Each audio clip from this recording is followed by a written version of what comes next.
Tubuh kamu tipis kayak papan penggilasan, Alia. Dadamu rata, bokong kamu kempes. Kata-kata itu jatuh satu persatu, seperti palu yang menghantam dadanya tanpa ampun. Alia berdiri kaku di depan cermin besar kamar pengantin itu. Lampu kuning temaram yang seharusnya memberi kehangatan justru terasa menyilaukan. Gaun tidurnya sederhana, tertutup, bahkan terlalu sopan untuk ukuran malam pertama. Tapi Randy tetap menatapnya dengan raut jijik, seolah yang berdiri di hadapannya bukan istri, melainkan kesalahan besar yang terlanjur ia terima. Jantung Alia berdegup tak karuan. Rasanya seperti akan meledak, menghantam tulang rusuknya sendiri. Ia menelan ludah, mencoba bernapas, tapi udara terasa berat di paru-parunya. Mereka baru saja menikah. Baru beberapa jam lalu Alia masih duduk di pelaminan, tersenyum kaku di balik riasan tebal, menerima ucapan selamat yang terdengar seperti doa tapi baginya lebih mirip vonis. Pernikahan itu bukan tentang cinta, bahkan bukan tentang pilihan. Itu tentang menyelamatkan nama baik. Randy adalah pria yang dijodohkan orang tuanya. Anak sahabat ayah Alia, seorang lelaki mapan, berpendidikan, dan, menurut semua orang, pilihan terbaik. Tapi tak satu pun bertanya bagaimana perasaan Alia. Kenapa kamu diam aja? Randy mendengus. Aku ngomong fakta. Tubuh kamu itu, ya ampun, Alia. Kayak keripik pisang. Alia mengepal jemarinya. Kukunya menekan telapak tangan hingga perih. Aku bahkan gak bernafsu, lanjut Randy enteng, seolah membicarakan cuaca. Keripik pisang aja lebih menarik. Setidaknya enak dimakan. Wajah Alia memanas, merah, seperti kepiting rebus. Bukan karena malu semata, tapi karena marah yang dipaksa diam terlalu lama. Dadanya naik turun cepat, menahan gelombang emosi yang mengancam tumpah. Alia menunduk, bukan karena ia kalah, tapi karena jika ia mengangkat wajahnya sekarang, air mata itu akan jatuh, dan ia menolak memberi Randy kepuasan sekecil apapun. Aku tetap istrimu, ucapnya lirih. Suaranya nyaris tak terdengar, seperti bisikan orang yang tenggelam. Randy tertawa pendek, sinis. Istri. Ia melangkah mendekat, berhenti tepat di belakang Alia yang masih berdiri di depan cermin.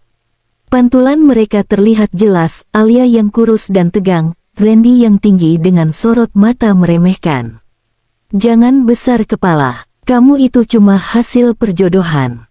Kalau bukan karena orang tua kita, aku bahkan gak bakal nengok dua kali. Kata-kata itu menusuk lebih dalam dari tamparan. Alia merasakan dadanya sesak, cermin di hadapannya buram oleh air mata yang akhirnya tak bisa ditahan. Bayangan wajahnya sendiri terlihat asing, mata sembab, bibir gemetar, dan senyum pengantin yang sudah lama runtuh. Kenapa kamu nikah sama aku kalau kamu sebenci ini? Tanyanya akhirnya. Ada getar di suaranya, tapi juga keberanian kecil yang selama ini terkubur. Randy mendecak, karena aku terjebak, dan sekarang aku harus menerima kenyataan pahit ini, katanya sambil menunjuk tubuh Alia di cermin. Kenyataan bahwa aku punya istri yang memalukan. Kata memalukan itu seperti palu terakhir yang menghancurkan sisa-sisa pertahanan Alia. Ia berbalik, menatap Randy untuk pertama kalinya malam itu. Matanya basah, tapi tajam. Kalau tubuhku memalukan, ucapnya pelan, lalu apa sebutan untuk suami yang merendahkan istrinya di malam pertama? Randy terdiam sesaat, bukan karena tersentuh, melainkan karena tak menyangka Alia berani melawan. Namun detik berikutnya, wajahnya mengeras. Jangan sok berani, ingat posisimu, katanya dingin. Di rumah ini, kamu cuma numpang nama. Ia lalu berbalik, mengambil selimut, dan merebahkan diri di sisi ranjang yang jauh dari Alia. Membelakanginya, seolah keberadaannya saja sudah mengganggu. Alia berdiri terpaku. Malam itu, kamar pengantin yang dihias bunga dan doa restu berubah menjadi ruang eksekusi harga diri. Tak ada sentuhan, tak ada kehangatan, hanya dingin yang merayap perlahan, mengendap di tulang-tulangnya. Ia akhirnya duduk di tepi ranjang, memeluk dirinya sendiri. Dalam hati, Alia berjanji, jika malam pertama ini adalah awal kehancurannya, maka suatu hari nanti, ia akan menjadi awal penyesalan mereka semua. Dan tanpa disadari Randy, kebencian yang ia tanam malam itu sedang tumbuh menjadi sesuatu yang jauh lebih berbahaya, tekad seorang perempuan yang sudah tak punya apapun untuk ditakuti. Pagi datang tanpa permisi. Cahaya matahari menyelinap lewat celah gorden, jatuh tepat ke wajah Alia yang semalaman hampir tak memejamkan mata. Tubuhnya terasa lelah, bukan karena aktivitas, melainkan karena perang batin yang tak henti-henti. Di sisi ranjang yang lain, Randy sudah bangun lebih dulu. Kemeja putihnya rapi, rambutnya klimis, seolah semalam tak pernah terjadi apa-apa. Ia bahkan tak menoleh saat Alia duduk perlahan, masih mengenakan gaun tidur yang sama, gaun yang semalam menjadi alasan ia dihina. "Kita sarapan di rumah Mama," kata Randy datar sambil mengancingkan jam tangan. "Jangan bikin drama." Alia mengangkat wajahnya. "Drama?" Suaranya serak. "Kamu pikir yang kamu lakukan semalam itu bukan drama?" Randy menoleh sekilas. Tatapannya dingin, tajam. "Alia, dengar. Di depan keluarga, kamu tetap harus jadi istri yang pantas. Jangan bikin aku malu." Kalimat itu kembali menamparnya. Di meja makan rumah orang tua Randy, aroma masakan hangat bercampur tawa ringan. Ibu mertua Alia tersenyum ramah, senyum yang terasa palsu, terlalu sempurna. "Kalian kelihatan segar," ujar sang ibu. "Malam pertamanya lancar, kan?" Sendok Alia berhenti di udara. Randy tertawa kecil. "Ya, biasa saja, Ma. Biasa saja." Untuk malam yang menghancurkan harga dirinya. Tak ada yang tahu Alia hampir muntah menahan tangis. Tak ada yang peduli jemarinya gemetar. Di mata keluarga besar, ia hanya istri baru yang harus tahu diri, harus menyesuaikan, harus patuh. Dan sejak pagi itu, Alia mulai sadar. Yang akan ia hadapi bukan hanya suami yang kejam, tapi sebuah keluarga yang siap menyalahkannya atas apapun. Termasuk tubuhnya, termasuk dirinya. Alia tahu ada yang berubah sejak pagi itu. Bukan nada suara mereka, karena tetap terdengar ramah. Bukan juga senyum, karena tetap terpasang rapi. Yang berubah adalah cara mata-mata itu menilai dirinya.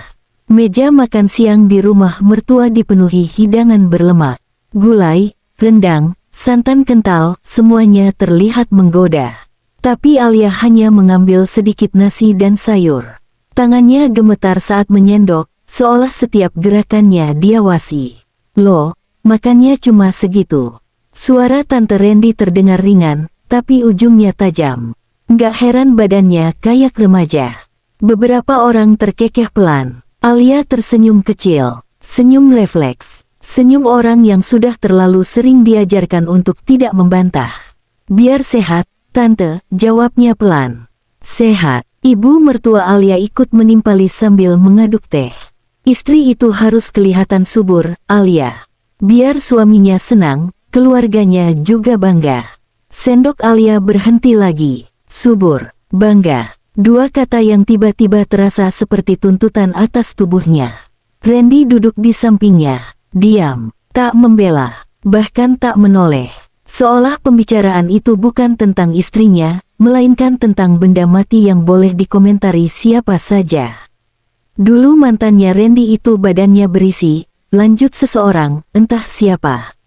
"Kelihatan banget calon ibu." Kalimat itu seperti pisau yang diselipkan perlahan ke punggung Alia. Dadanya terasa nyeri. Bukan karena cemburu, melainkan karena ia sedang dibandingkan, diadili, dan diputuskan tak layak, tepat di depan suaminya sendiri. Alia menunduk, jemarinya saling mencengkeram di bawah meja.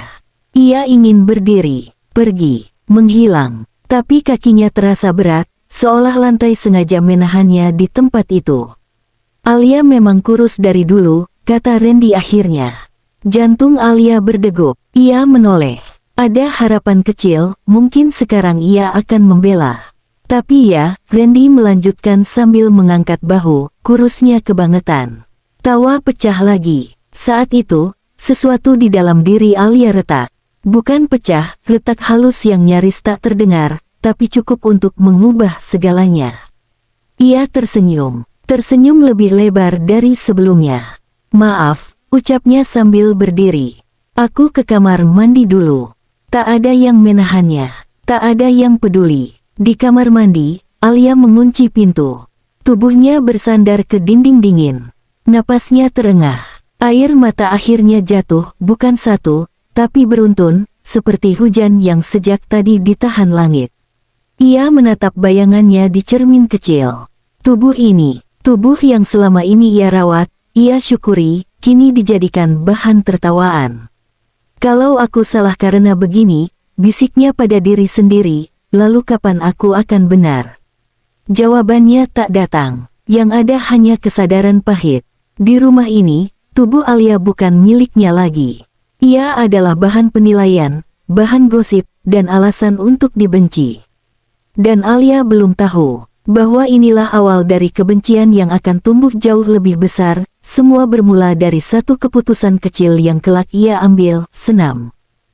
Keputusan itu datang diam-diam, bukan karena Alia ingin membuktikan apapun pada siapapun. Bukan pula karena ia ingin terlihat menarik di mata Randy atau keluarganya. Ia hanya ingin bernapas tanpa merasa bersalah atas tubuhnya sendiri. Pagi itu, Alia berdiri di depan cermin kamar. Rambutnya diikat sederhana. Kaos lengan panjang dan celana training longgar menutupi tubuhnya dengan sopan. Tak ada yang mencolok, tak ada yang berlebihan. Ia menarik napas panjang. Hanya senam, gumamnya. Untuk sehat. Di taman kecil kompleks perumahan, beberapa ibu-ibu sudah berkumpul. Musik pelan mengalun. Gerakan pemanasan dimulai. Alia berdiri di barisan belakang, berusaha tak menarik perhatian. Tubuhnya kaku di awal. Otot-ototnya terasa asing, tapi perlahan, gerakan demi gerakan membuat napasnya lebih teratur. Keringat mengalir di pelipis. Untuk pertama kalinya sejak menikah, Alia merasa hidup di tubuhnya sendiri. Ia tersenyum kecil. Tak ia sadari, dari kejauhan, sepasang mata mengawasinya. Siang harinya, saat Alia pulang, rumah terasa lebih sunyi dari biasanya.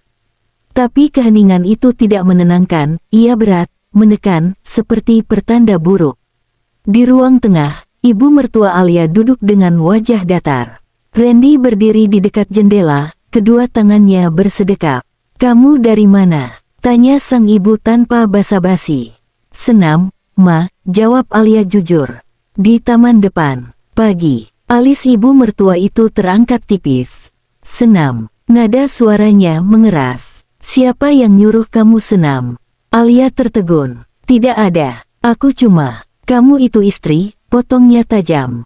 "Bukan gadis bebas yang bisa keluar rumah pakai baju ketat, goyang-goyang depan umum." Alia refleks menunduk, melihat pakaiannya. Longgar, tertutup, sopan. "Bajuku tidak ketat, Ma," katanya lirih. Randy berdeham. "Tetap aja nggak pantas," katanya.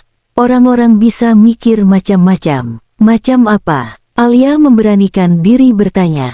Randy menatapnya dingin. "Macam kamu cari perhatian." Kalimat itu seperti ditamparkan ke wajahnya. "Aku cuma mau sehat," suara Alia bergetar. "Kalian sendiri yang bilang tubuhku." "Jangan balik menyalahkan keluarga." Ibu mertua itu membentak. "Kami cuma jujur. Kamu yang harus tahu diri."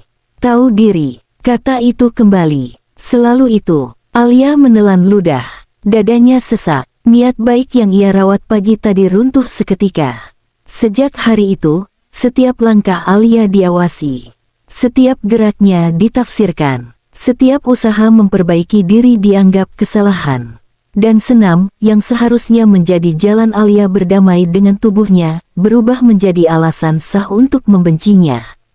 Alia belum tahu bahwa dari sinilah, keluarga itu akan mulai terang-terangan menjadikannya kambing hitam. Sejak pagi itu, rumah terasa berubah wajah. Bukan dindingnya, bukan perabotannya, tapi cara rumah itu menatap Alia, dingin, menghakimi, seolah keberadaannya adalah noda yang tak bisa dihapus. Alia bangun lebih awal. Ia menyapu, mengepel, menyiapkan sarapan. Semua dilakukan dalam diam, dengan harapan kecil, mungkin jika ia cukup berguna, kebencian itu akan reda. Namun harapan itu mati sebelum sempat tumbuh. Kamu masak apa ini? Ibu mertua Alia mengaduk sayur di panci, wajahnya berkerut. Kurang gurih. Randy nggak suka makanan hambar. Aku bisa tambahkan. Sudah terlambat, potongnya. Lain kali pakai rasa. Alia mengangguk. Saat ia membantu melipat pakaian, ipar perempuannya melirik sinis. Kok bajunya dilipat begitu? Kamu nggak pernah diajarin urus rumah, ya? Alia menarik napas. Aku coba perbaiki. Dasar, gumamnya pelan, cukup keras untuk didengar. Diam pun salah. Siang harinya, Alia duduk di ruang tengah, membaca buku. Ia tak keluar, tak senam, tak bicara banyak. Randy pulang dan berhenti tepat di depannya. Kamu ngapain seharian? Di rumah, jawab Alia jujur. Ngapain di rumah? Ulangnya, nada tak sabar. Mengerjakan pekerjaan rumah. Randy tertawa kecil. Pantesan suasananya tetap aja nggak enak. Kalimat itu memukul lebih keras dari teriakan. Alia menatap suaminya. Jadi aku harus bagaimana? Tanyanya pelan. Kalau aku keluar, salah. Kalau aku di rumah, juga salah.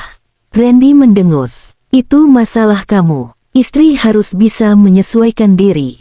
Menyesuaikan diri. Kata itu lagi. Selalu itu. Malamnya, Alia berdiri di kamar mandi, menatap tubuhnya sendiri. Bukan lagi dengan malu, melainkan dengan lelah. Ia sudah mencoba menuruti. Ia sudah mencoba diam. Ia sudah mencoba berubah. Tapi tetap saja, ia adalah kesalahan.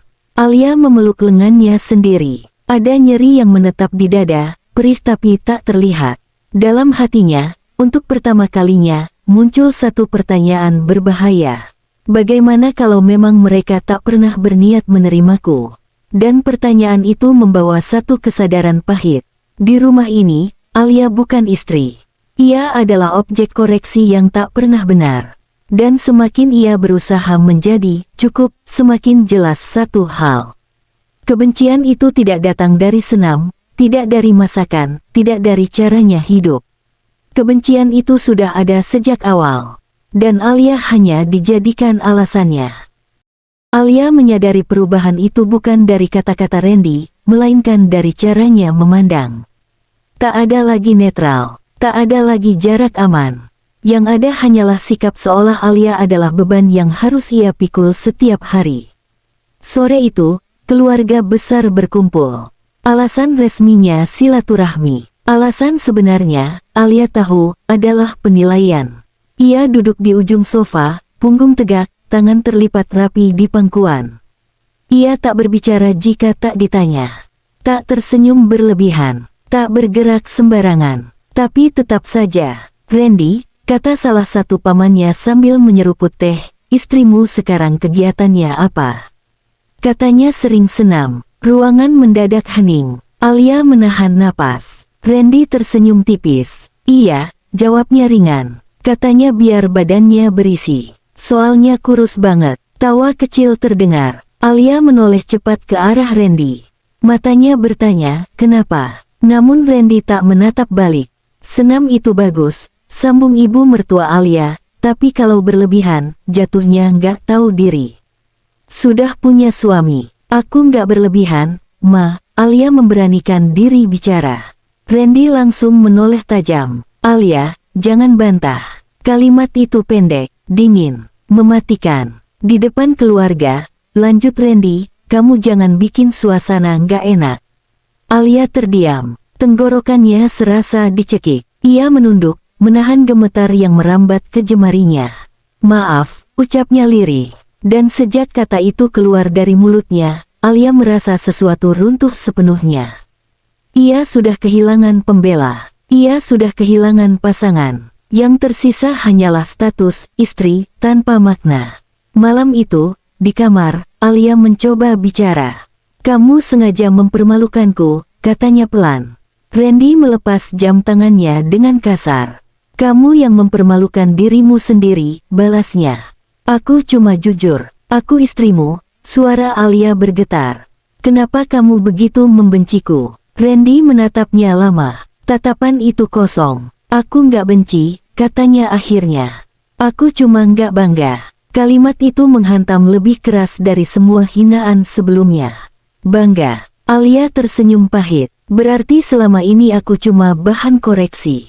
Randy tak menjawab. Ia berbaring membelakangi Alia. Dan malam itu, Alia duduk di tepi ranjang, kembali sendirian, dengan kesadaran yang menyesakkan.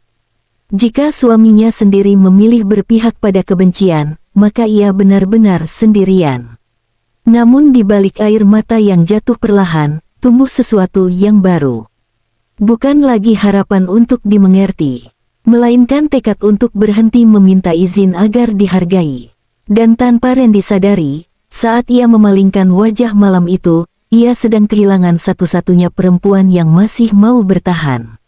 Rumah seharusnya menjadi tempat paling aman untuk kembali. Tapi bagi Alia, setiap langkah memasuki rumah itu terasa seperti berjalan ke ruang sidang, di mana ia selalu menjadi terdakwa, dan vonisnya sudah ditentukan sejak awal. Ia mulai jarang bicara, bukan karena tak punya suara, tapi karena suaranya tak pernah didengar. Setiap kalimat yang keluar selalu salah tafsir. Setiap penjelasan dianggap pembelaan diri yang tak perlu. Maka Alia memilih diam. Pagi-pagi, ia membersihkan rumah tanpa suara. Siang, ia memasak secukupnya. Malam, ia mengurung diri di kamar. Senam tak lagi ia lakukan. Bukan karena takut, melainkan karena lelah harus terus membenarkan niat baiknya. Kok sekarang jadi pendiam? Sindir iparnya suatu sore. Dulu kan berani. Alia hanya tersenyum tipis. Berani. Kata itu terasa asing. Keberaniannya dulu selalu dibalas dengan luka, jadi untuk apa mempertahankannya? Randy semakin sering pulang larut. Jika pulang lebih awal pun, ia sibuk dengan ponselnya. Mereka berbagi kamar, tapi tidak kehidupan. Suatu malam, Alia duduk di teras belakang sendirian. Angin dingin menyapu wajahnya. Dari dalam rumah terdengar tawa keluarga, tawa yang tak pernah ia rasakan sebagai bagian dari dirinya. Ia memeluk lututnya. Untuk pertama kalinya sejak menikah, Alia merindukan rumah lamanya. Bukan karena tempatnya lebih mewah, tapi karena di sana ia boleh menjadi dirinya sendiri tanpa harus menjelaskan. Air matanya jatuh satu persatu. Aku ini siapa, sebenarnya? Bisiknya lirih. Istri, atau beban? Tak ada jawaban. Hanya sunyi yang menelan pertanyaannya. Namun di tengah kesepian itu, Alia mulai menyadari sesuatu. Diam bukan lagi bentuk perlindungan. Diam hanya membuatnya perlahan menghilang. Dan menghilang berarti kalah. Malam itu, Alia menatap langit lama sekali. Ada ketakutan besar di dadanya, takut sendirian, takut melawan, takut kehilangan segalanya. Tapi ada juga satu percikan kecil yang mulai menyala. Keinginan untuk hidup, bukan sekadar bertahan. Ia belum tahu bagaimana caranya. Ia belum tahu risikonya. Ia hanya tahu satu hal, jika ia terus tinggal dalam diam, ia akan hancur tanpa pernah diperjuangkan. Dan disitulah, di rumah yang bukan tempat pulang itu, Alia mulai menyusun satu keputusan yang akan mengguncang segalanya. Hari itu rumah penuh. Keluarga besar datang dengan alasan syukuran kecil, entah syukuran apa, Alia sendiri tak benar-benar paham.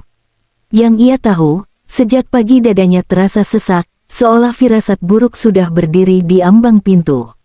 Alia membantu di dapur, mengiris bawang, menata piring, menuang minuman. Keringat membasahi pelipisnya, tapi ia tetap diam. Ia tak ingin menjadi bahan pembicaraan. Namun justru disitulah kesalahannya. Alia, panggil ibu mertua dengan suara keras dari ruang tamu. Sini sebentar. Nada itu membuat semua orang menoleh. Alia menghapus tangannya dengan celemek, lalu melangkah keluar. Ruang tamu penuh mata, penuh penilaian. Duduk, perintah sang ibu. Alia menuruti. Kamu tahu nggak? Lanjut ibu mertua itu sambil menyilangkan tangan. Belakangan ini omongan tetangga sudah mulai kemana-mana.